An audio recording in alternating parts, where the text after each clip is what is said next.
శ్రీ సాయి సచ్చరిత్రము 36వ అధ్యాయం. ఇద్దరు గోవా పెద్ద మనుషులు. షోలాపూర్ నివాసియగు ఔరంగాబాద్కర్ భార్య వింత కథలు. ఇద్దరు పెద్ద మనుషులు. ఒకనాడు గోవా నుండి ఇద్దరు పెద్ద మనుషులు బాబా దర్శనముకై వచ్చి బాబా పాదములకు సాష్టాంగంగా నమస్కరించిరి. ఇద్దరూ కలిసి వచ్చినప్పటికీ బాబా వారిలో ఒకరిని 15 రూపాయలు దక్షిణ ఇమ్మనెను. ఇంకొకరు అడగకుండానే 35 రూపాయలు ఇవ్వగా అందరికీ ఆశ్చర్యం కలుగునట్లు బాబా నిరాకరించెను. అక్కడున్న శ్యామ బాబాని ఇట్లా అడిగెను, ఇది ఏమి? ఇద్దరూ కలిసి వచ్చిరి. ఒకరి దక్షిణ ఆమోదించితివి, రెండవ వానిని తిరస్కరించితివి. ఎందులకీ భేదభావము? బాబా ఇట్లు జవాబిచ్చెను, శ్యామ, ఎందులకో నీకేమీయూ తెలియదు. నేనెవరి వద్ద ఏమీయూ తీసుకొనను. మసీదు మాయి బాకీని కోరును. బాకీ ఉన్నవాడు చెల్లించి రుణ విమోచనం పొందును. నాకు ఇల్లు గాని, ఆస్తి గాని, కుటుంబం కాని కలవా? నాకేమీ అక్కర్లేదు. నేనెప్పుడు స్వతంత్రుడను. రుణము, శత్రుత్వము, హత్య చేసిన దోషము చెల్లించియే తీరవలెను. దానిని తప్పించుకొని మార్గం లేదు. పిమ్మట బాబా తన విశిష్ట ధోరణిలో ఇట్లనెను, ప్రప్రథమున అతడు పేదవాడు. ఉద్యోగం దొరికినచో తన మొదటి నెల జీతం ఇచ్చేదనని తన ఇష్టదైవమునకు మ్రొక్కుకొనెను. అతనికి నెలకు 15 రూపాయలు ఉద్యోగం దొరికెను. క్రమంగా జీతం పెరిగి 15 రూపాయల నుంచి 30, 60, 100, 200లకు హెచ్చెను. తుదకు 700లకు హెచ్చెను. అతడు ఐశ్వర్యమును అనుభవించుచు కాలమందు తన మ్రొక్కును మరచెను. అతని కర్మఫలమే అతనిని ఈ చెటకు ఈడ్చుకొని వచ్చినది. ఆ మొత్తమునే అనగా 15 రూపాయలనే నేను దక్షిణ రూపముగా అడిగితిని. ఇంకొక కథ. సముద్ర తీరమును తిరుగుచుండగా ఒక పెద్ద భవనం వద్దకు వచ్చి దాని వసారాపై కూర్చుంటిని.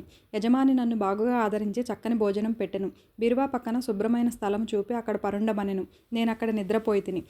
నేను గాఢ నిద్రలో ఉండగా ఆ మనిషి ఒక రాతి పలకను లాగి గోడకు కన్నం చేసి లోపల ప్రవేశించి నా జేబులో ఉన్న ద్రవ్యమునంతయు దొంగిలించెను. నేను లేచి చూచుకొనగా 30,000 రూపాయలు పోయినవి. నేను మిగులు బాధపడితిని. ఏడ్చుచూ కూర్చుంటిని. పైకమంతయు నోట్ల రూపంగా ఉండెను. ఆ బ్రాహ్మణుడే దానిని దొంగిలించననుకొంటిని. భోజనం నీరు రుచించవయ్యెను. వసారాపై ఒక పక్షం కాలం కూర్చుండి నాకు కలిగిన కష్టమునకు ఏడ్చుచుంటిని. పిమ్మట ఒక పకీరు దారి వెంట పోవుచు నేను ఏడ్చుచుండట చూసి, ఎందులకేడ్చుచుంటివని అడిగెను. నేను జరిగిన వృత్తాంతము చెప్పితిని. వారిట్లనిరి, నేను చెప్పినట్లు చేసినట్లయితే నీ డబ్బు నీకు దొరకను. ఒక పకీరు వద్దకు వెళ్ళుము. వారి చిరునామా నేనిచ్చెదను. వారి శరణు వేడుము. వారు నీ పైకం నీకు తిరిగి తెప్పింతురు. ఈలోగా నీకు ప్రియమైన ఆహారమేదో దానిని నీ ద్రవ్యం దొరుకునంత వరకు విసర్జింపుము. నేను పకీరు చెప్పినట్లు నడుచుకొంటిని. నా పైకం నాకు చిక్కినది. నేను వాడాను విడిచి సముద్రపు టొడ్డునకు పోయితిని. అక్కడ ఒక స్టీమర్ ఉండెను. దానిలో జనులు ఎక్కువగా ఉండుటచే లోపల ప్రవేశించలేకపోయితిని. ఒక మంచి నౌకరు నాకు తోడ్పడగా నేను లోపలికి పోయితిని. అది ఇంకొక ఒడ్డునకు తీసుకొని పోయినది. అక్కడ రైలు బండి ఎక్కి ఈ మసీదుకు వచ్చితిని. కథ పూర్తి కాగానే బాబా అతిథులను భోజనం కొరకు తీసుకొని పొమ్మనగా శ్యామ అట్లే చేసెను. శ్యామ వారిని ఇంటికి తీసుకొని పోయి భోజనం పెట్టెను. భోజన సమయంలో శ్యామ బాబా చెప్పిన కథ చిత్రంగా ఉన్నదనెను.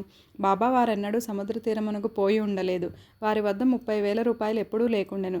ఎన్నడూ ప్రయాణం చేయలేదు. ద్రవ్యం ఎప్పుడూ పోవుట కానీ వచ్చుట కానీ జరగలేదు. కాన దాని భావం తమకేమైనా తెలిసినదా అని వారిని అడిగెను. అతిథుల మనస్సులు కరిగెను. వారు కండ్ల తడి పెట్టుకొనిరు. ఏడ్చుచూ బాబా సర్వజ్ఞుడు, అనంతుడు, పరబ్రహ్మ స్వరూపుడే అని వారు నుడివిరి. బాబా చెప్పిన కథ మా గురించియే. వారు చెప్పినదంతయు మా విషయమే. వారికి ఎట్లు తెలిసిన అన్నది గొప్ప చిత్రము. భోజనమైన తర్వాత పూర్తి వివరములు చెప్పెదమనిరి. భోజనమైన పిమ్మట తాంబూలం వేసుకొనుచు అతిథులు వారి కథలను చెప్పదొడంగిరి. అందులో ఒకరు ఇట్లు చెప్పిరి, లోయలో ఉన్న ఊరు మా స్వగ్రామము. జీవనోపాధికై నేను ఉద్యోగం సంపాదించి గోవా వెళ్ళితిని. నాకు ఉద్యోగం లభించినచో నా మొదటి నెల జీతం నిచ్చెదనని దత్తదేవునికి మ్రొక్కుకుంటిని. వారి దయ వల్ల నాకు 15 రూపాయల ఉద్యోగం దొరికెను. నాకు క్రమంగా జీతం బాబా చెప్పిన ప్రకారం 700 రూపాయల వరకు హెచ్చినది. నా మ్రొక్కును నేను మరచితిని. దానిని బాబా ఈ విధంగా జ్ఞప్తికి తెచ్చి నా వద్ద 15 రూపాయలు తీసుకొనిరి. అది దక్షిణ కాదు, అది పాత బాకీ. తీర్చుకొనక మరిచిన మ్రొక్కును చెల్లించుట. నీతి. బాబా ఎన్నడూ డబ్బు భిక్షమెత్తలేదు. సరికదా తమ భక్తులు కూడా భిక్షమెత్తుకొనుటకు ఒప్పుకొనలేదు. వారు ధనమును ప్రమాదకారిగాను పరమును సాధించుటకు అడ్డుగాను భావించువారు. భక్తులు దాని చేతులలో చిక్కకుండా కాపాడేవారు. ఈ విషయమున భక్తమహల్ సపతి ఒక నిదర్శనము. ఆయన మిక్కిలి పేదవాడు. అతనికి భోజన వసతి కూడా జరుగుబాటు లేకుండెను. అయినను అతడు ద్రవ్యం సంపాదించుటకు బాబా అనుమతించలేదు. దక్షిణలో నుండి కూడా ఏమీ ఇవ్వలేదు. ఒకనాడు ఉదార వర్తకుడైన హంసరాజు అను బాబా భక్తుడొకడు చాలా ద్రవ్యమును బాబా సముఖమున మహల్సాపతికిచ్చెను. కానీ బాబా వానిని పుచ్చుకొనుటకు అనుమతించలేదు. పిమ్మట రెండవ అతిథి తన కథను ఇట్లు ప్రారంభించెను. నా బ్రాహ్మణ వంట మనిషి నా వద్ద 35 సంవత్సరముల నుండి నౌకరీ చేస్తుండెనను. దురదృష్టమున వాడు చెడు మార్గంలో పడెను. వాని మనస్సు మారిపోయెను. వాడు నా ద్రవ్యమునంతయు దొంగలించెను. రాతి పలకను తొలగించి ధనము దాచిన భోషానమున్న గదిలో ప్రవేశించి నా ఆస్తి సర్వమును అనగా 30,000 రూపాయల కరెన్సీని దొంగలించి పారిపోయాను. బాబా సరిగా ఆ మొత్తమునే ఎట్లు చెప్పగలిగినో నాకు తెలియదు. రాత్రింబవళ్ళు ఏడ్చుచూ కూర్చుంటిని. నా ప్రయత్నములన్నీ విఫలమైనవి. ఒక పక్షం వరకు చాలా ఆరాటపడితిని. విచారగ్రస్తుడనై దుఃఖముతో అరుగుపై కూర్చొని ఉండగా ఒక పకీరు నా స్థితిని కనిపెట్టి కారణమును తెలుసుకొనెను. నేను వివరములన్నీయూ తెలిపితిని.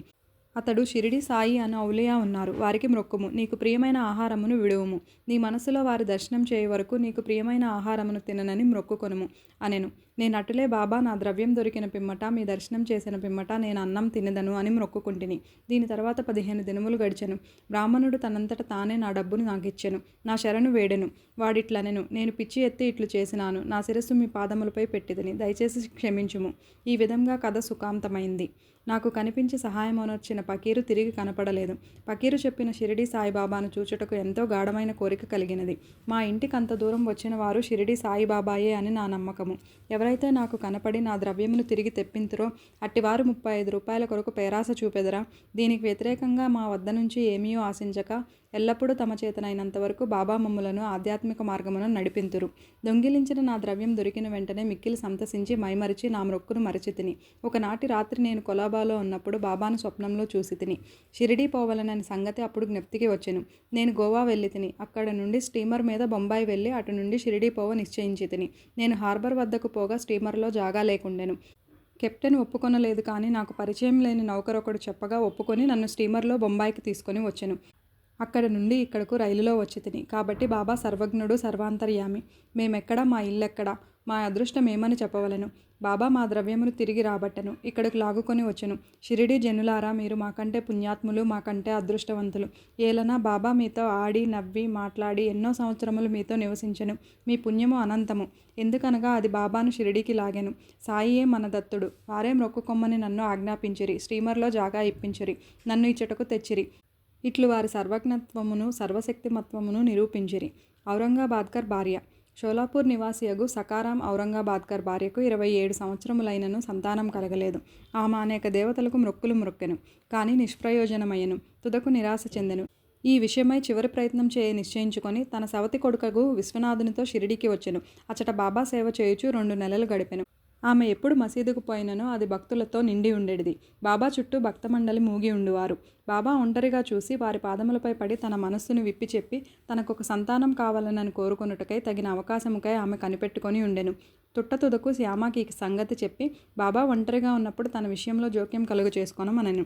శ్యామ బాబా దర్బార్ ఎల్లప్పుడూ తెరిచియుండుననియు అయినను ఆమె గురించి ప్రయత్నించదననియు సాయి ప్రభువు ఆశీర్వదించవచ్చుననియు చెప్పెను.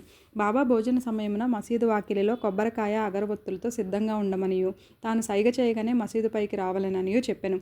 ఒకనాడు శ్యామ మధ్యాహ్న భోజనానంతరం బాబా చేతులు తువాలతో తురుచుచుండగా బాబా శ్యామ బుగ్గను గిల్లెను. శ్యామ కోపగించి, దేవా, నా బుగ్గను గిల్లుట నీకు తగునా? మా బుగ్గలు గిల్లునట్టి పెంకిదేవుడు మాకక్కరలేదు. మేము నీపై ఆధారపడి ఉన్నామా? ఇదేనా మన సాన్నిహిత్య ఫలితము అనెను. బాబా ఇట్లనెను, శ్యామ, 72 జన్మల నుంచి నీవు నాతో ఉన్నప్పటికీ నేను నిన్ను గిల్లలేదు. ఇన్నాళ్లకు గిల్లగా నీకు కోపం వచ్చుచున్నది. శ్యామ ఇట్లనెను, ఎల్లప్పుడూ ముద్దులు మిఠాయిలు ఇచ్చు దైవం మాకు కావలను. మీ నుండి మాకు గౌరవం గాని, స్వర్గం గాని, విమానం గాని అవసరం లేదు. మీ పాదముల యందు నమ్మకం మాకెప్పుడూ ఉండుకాక. బాబా ఇట్లనెను, అవును, నేను వచ్చినది అందుకే. ఇన్నాళ్ల నుంచి మీకు భోజనం పెట్టి పోషించుచుంటిని. నీ యందు నాకు ప్రేమానురాగములున్నవి. అట్లనుచు బాబా పైకి వెళ్ళి తన గద్దెపై కూర్చొనెను. శ్యామ ఆమెను సైగ చేసి రమ్మనెను. ఆమె మసీదు పైకి వచ్చి బాబాకు నమస్కరించి కొబ్బరికాయ అగరవత్తులిచ్చెను. బాబా ఆ టెంకాయను ఆడించెను. అది ఎండుది కనుక లోపల కుడుకు ఆడుచు శబ్దం వచ్చుచుండెను. బాబా, శ్యామ, ఇది గుండ్రంగా లోపల తిరుగుచున్నది. అది ఏమనుచున్నదో విను. శ్యామ, ఆమె తన గర్భమందు ఒక బిడ్డ అటులే ఆడవలనని వేడుచున్నది. కాన టెంకాయను నీ ఆశీర్వచనముతో ఇవ్వు. బాబా, టెంకాయ బిడ్డను ప్రసాదించున. అట్లనుకొనుటకు ప్రజలెంత అమాయకులు. శ్యామ, నీ మాటల మహిమయు ఆశీర్వాద ప్రభావమును మాకు తెలియను. నీ ఆశీర్వాదమే ఆమెకు బిడ్డల పరంపరను ప్రసాదించును. నీవు మాటలచే కాలయాపన చేయుచు ఆశీర్వాదమును ఇవ్వకున్నావు. ఆ సంవాదం కొంతసేపు జరిగెను. బాబా పదే పదే టెంకాయను కొట్టుమనుచుండెను. శ్యామ టెంకాయను కొట్టకుండా ఆ స్త్రీకే ఇవ్వమని వేడుచుండెను. తుదకు బాబా లొంగి ఆమెకు సంతానం కలుగును అనెను. ఎప్పుడని శ్యామ అడిగెను. 12 మాసములలోనని బాబా జవాబిచ్చెను. టెంకాయను పగలగొట్టిరి. ఒక చిప్పను ఇరువురు తినిరి. 2వ చిప్పను ఆమెకిచ్చిరి. అప్పుడు శ్యామ ఆ స్త్రీ వైపు తిరిగి, అమ్మా, నీవు నా మాటలకు సాక్షివి. నీకు 12 మాసములలో సంతానం కలగనిచో ఈ దేవుని తలపై ఒక టెంకాయను కొట్టి ఈ మసీదు నుంచి తరిమివేసెదము. ఇందుకు తప్పినచో నేను మాధవుడను కాను. మీరు దీనిని చూచెదరు కాక అనెను. ఆమె 1 సంవత్సరంలో కొడుకును కనెను. 5వ మాసములో కొడుకును మసీదుకు తీసుకొని వచ్చి భార్యాభర్తలు బాబా పాదములపై పడిరి. కృతజ్ఞుడగు తండ్రి 500 రూపాయలు ఇచ్చెను. బాబా గుర్రము శ్యామకర్ణకు ఆ ధనముతో శాల కట్టించెను. 36వ అధ్యాయం సంపూర్ణం. ఓం నమో సాయినాథాయ.